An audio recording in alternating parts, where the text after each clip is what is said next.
la jeunesse se mobilise partout dans le monde.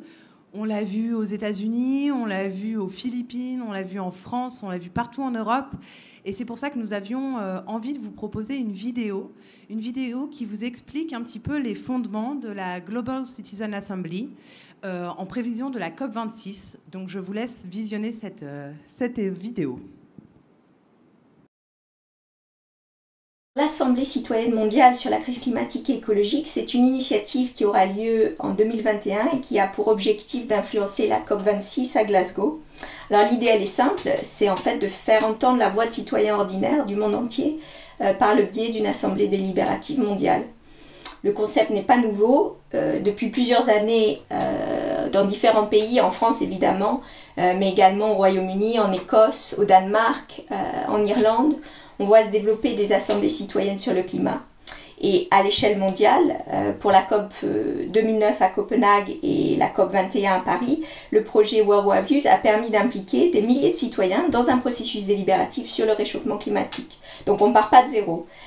Mais pour la COP 26, notre ambition, c'est d'aller plus loin et de donner de la visibilité à l'Assemblée citoyenne mondiale.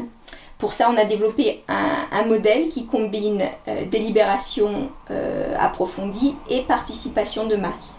Donc le cœur de l'Assemblée sera constitué de 1000 personnes, qui sera en fait un instantané de la population mondiale, qui sera recrutée selon des critères géographiques, de sexe, d'ethnicité, d'âge et de conditions socio-économiques, et qui sera choisi par tirage au sort. Donc ces 1000 personnes se réuniront en ligne, mais en parallèle, en présentiel, les gens pourront organiser leurs propres événements à l'échelle locale en utilisant les ressources de l'Assemblée qui seront traduites dans de nombreuses langues et qui seront disponibles par le biais d'un kit de participation.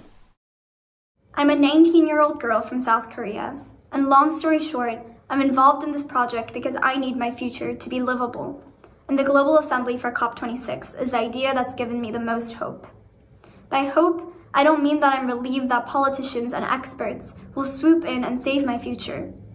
I mean the hope that people who look like me will have the chance to protect our own futures with our collective reason. Young people are losing faith in our political systems, but that's not the whole story. Young people aren't losing interest in democracy.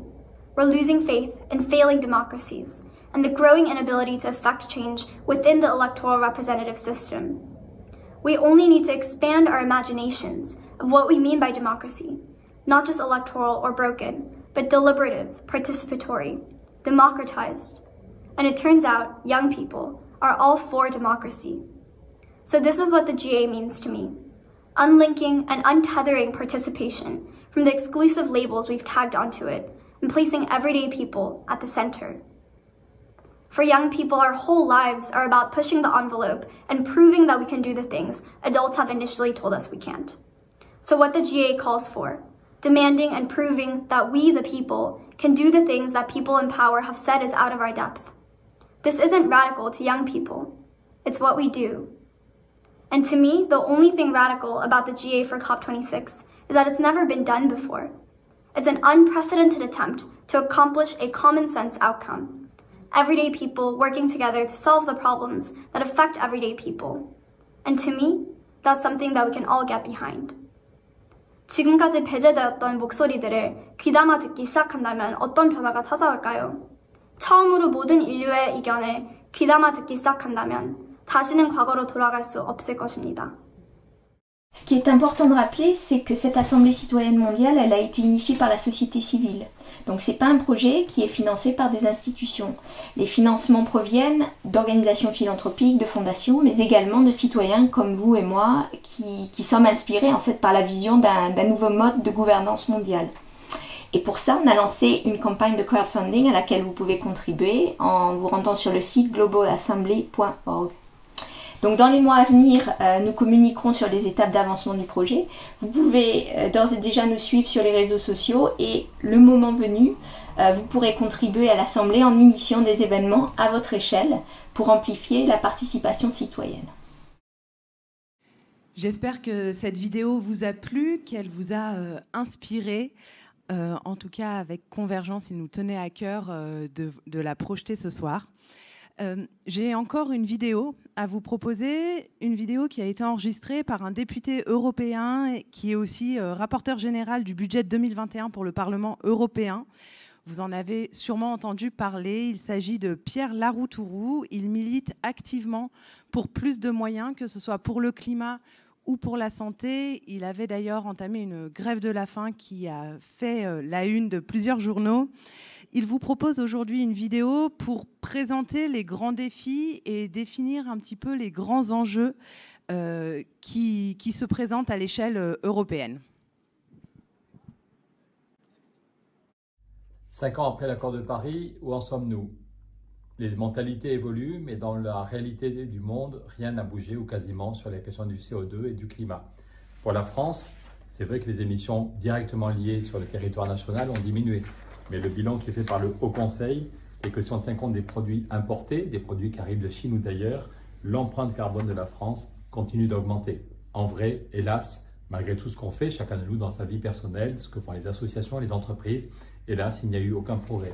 L'année 2020, c'est l'année du virus, du Covid. C'est une crise sanitaire terrible, c'est une crise économique terrible. Et certains pensent qu'on peut oublier la question du climat avec la crise économique. Certains pensent que comme nos économies sont au ralenti, l'évolution du CO2 est plus favorable. Hélas, si on tient compte des feux de forêt, 2020 va être une année terrible pour l'évolution du CO2. Certes, les émissions de CO2 directement liées à nos voitures ou à nos usines ont un peu baissé en 2020, mais les feux de forêt en Australie, 440 morts dans les feux de forêt en Australie, les feux de forêt en Sibérie. Quand j'étais petit, il faisait froid en Sibérie. Maintenant, 38 degrés. Les feux de forêt en Californie, les feux de forêt sont terribles cette année et font que 2020 va être sans doute une des pires années globalement pour l'évolution du CO2 dans l'atmosphère. Regardez ça, c'est tous les feux de forêt depuis un siècle en Californie, toutes les surfaces qui ont brûlé. 2020, c'est presque un tiers. Rien que 2020, c'est presque un tiers des surfaces qui ont brûlé en Californie depuis un siècle. Donc il est temps d'arrêter les discours et de passer à l'action. Et pour passer à l'action, il faut de l'argent.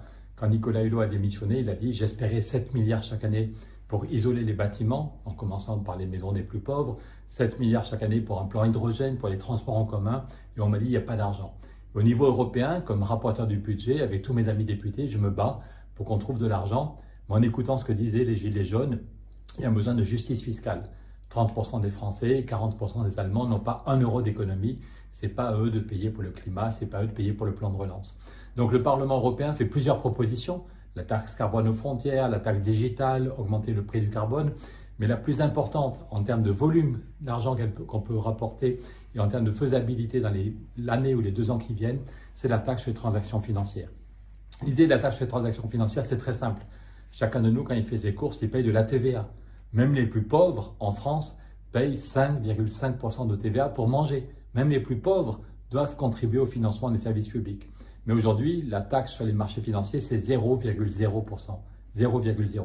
Donc le Parlement remet à l'ordre du jour une proposition qui est sur la table depuis 2011. La Commission européenne, la Commission Barroso, avait dit oui, on peut taxer 0,1% les actions, 0,01 les obligations, les produits dérivés. Et si on taxait un peu les marchés financiers, la Commission dit que ça rapporterait 80 milliards chaque année. Il y a eu le Brexit, il y a eu la crise économique, mais les marchés financiers vont très bien cette année. Et donc, malgré le Brexit, on aurait chaque année 50 milliards ou 55 milliards de plus. Et si on a chaque année 55 milliards de plus, on peut isoler des maisons, on peut faire des transports en commun. Donc désolé de ne pas être avec vous ce soir, je suis encore à Bruxelles, mais le combat continue, on est en plein dans la négociation. J'espère qu'il y aura un accord, il y aura une conférence sur le climat en février ou en mars à Lisbonne. Antonio Costa va prendre la suite d'Angela Merkel. Avec Angela Merkel, avec Emmanuel Macron en 2020, on a évité l'effondrement du modèle économique. En 2021, il faut penser et construire le monde d'après avec comme boussole la dignité humaine et la protection de la planète. Donc venez sur le site taxonslaspéculation.eu, taxonlaspéculation.eu, soyons des millions à interpeller nos dirigeants pour leur donner du courage. On doit gagner ce combat. Je suis persuadé qu'on peut le gagner dans les mois qui viennent.